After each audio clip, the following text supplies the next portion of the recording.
tell me where it all started. Well, Sam, it was when you were quite small, in fact. Well, we used to live in Kingston-on-Thames, and the church of St Andrew and Ham Common had a choir which were quite game to sing fairly reasonably difficult anthems in SATB, and I just felt the sort of leading to write something for them. And I hadn't really had much instruction in formal composition. I just sort of wrote what I felt was right for their range. In fact, the number that we've recorded today, Tongues of Fire, doesn't feature any tenors, simply because we didn't have any tenors. But is the earliest piece, "The Lord is my strength and my song"? Probably, yes. And had you written much before that? Very little, very little. That is incredible, because it's such a harmonically complex piece. Listening to it 40 years on, it just feels so powerful and fresh. I can't believe that was your first attempt at sort of writing for a choir. Yeah, the temptation has been to sort of make it more sophisticated, using some of the more harmonies that I've used recently. But I think we've managed to resist doing that. It's keeping a certain element of simplicity to it.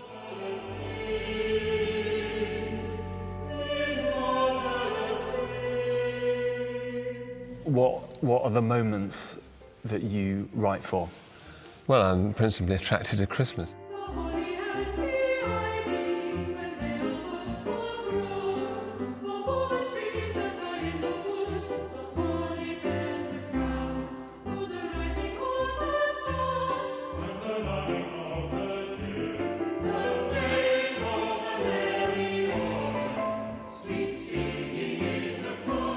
I think it's such an amazing event of God coming to earth that it strikes a new chord in me every time. I just love rehearsing Christmas carols. My choice of the Holly and the Ivy is because I want to put new arrangements to carols which have the same tune for the chorus as for the verse.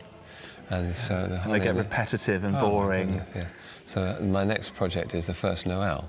It's the same thing, isn't it? Yeah, it's the same thing. The verse is the same as the chorus. Let's rewrite it. Give people something new. And I felt something jazzy was necessary for the Holly and the Ivy because it's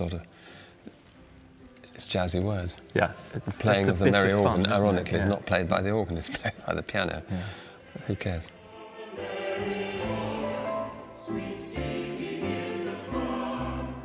One thing I have just loved all the years, and something you've always passed on to me, is the love of melody, the love of really singable tunes. What is your thinking behind that? That goes back to my mother, who loved the songs of Fred Astaire, Ginger Rogers, the American Songbook. And John Rutter says it's one of his biggest influences, the American Songbook. Somebody criticised a piece performed of his recently, said it was too Hollywood, my dear. And I said, well, my reaction to that was, well, the guy was brought up on Fred Astaire and Ginger Rogers like I was. My mother used to sing, "Heaven, I'm in heaven." The experience of having a professional choir to sing this works is absolutely amazing, because the whole thing takes on new dimensions, new definition, really.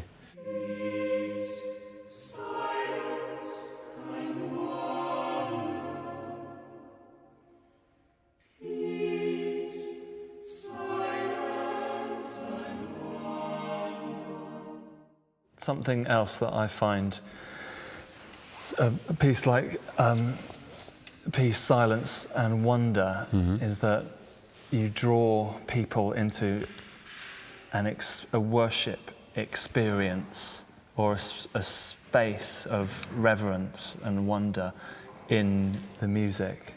It's the use of the rests in particular. The rests and the contrast of dynamic, change of key, all this sort of thing. But yeah, I do want to involve my audience in the experience, particularly of a Christmas carol.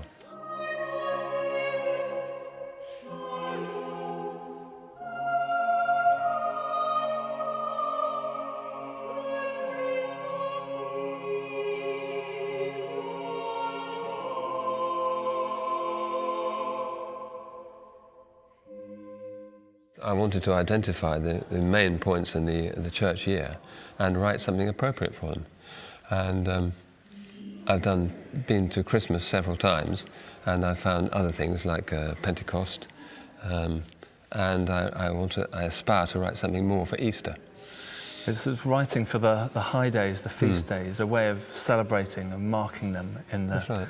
in the calendar and sort of making them special for the church. Absolutely, absolutely. I think that's what a church musician does. It's Yes. a way of celebrating amongst the church people. Absolutely, yes, yes.